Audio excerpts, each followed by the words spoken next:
challenging points of designing a Formula 1 car are positioning and packaging all the components that make a Formula 1 car work.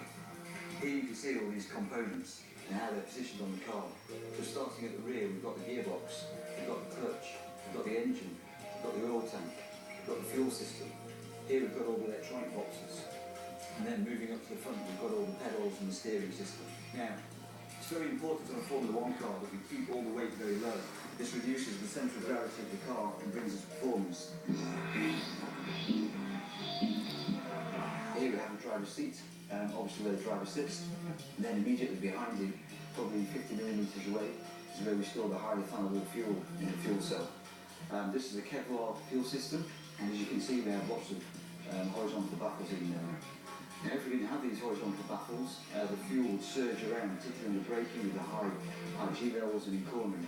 In each of the baffles, there are little flat valves, which allow the fuel to go down and not over.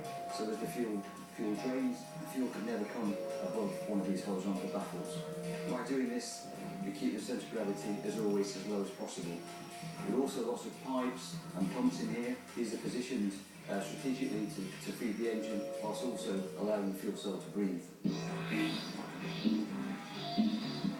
We've spoken about all the technical components on the car and how we position them and package them. I guess the final piece of the jigsaw now is to position the driver. Some say he's the most important part of the car, so let's get him in. It's important to be fit. You are not in a normal position. You have a lot of forces, especially in a crash. I had a big accident last year in Monaco, so we quite know that it's a safe car. Should we get you in then? Of course. You sitting comfy?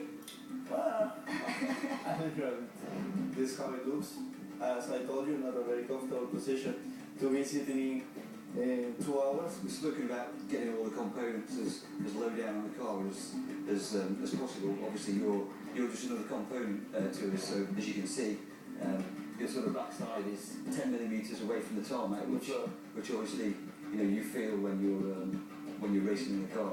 It's usually a good gauge to tell us if the car is too low, because his backside maybe gets a little bit warm. You just feel a small touch. Yeah. Back there. Yeah. Safety is obviously paramount in Formula 1. Obviously, if anything does happen, we have a fire extinguisher system on the car, which sits here, which can either be activated by the driver or the marshals at the track. The actual chassis is one big safe haven for the driver. We make the chassis from carbon honeycomb, so it's very, very strong and very light. There are many other safety features on the car, such as the head padding to stop the driver's head getting injured. We have crash structures above the driver's head and in front of the driver.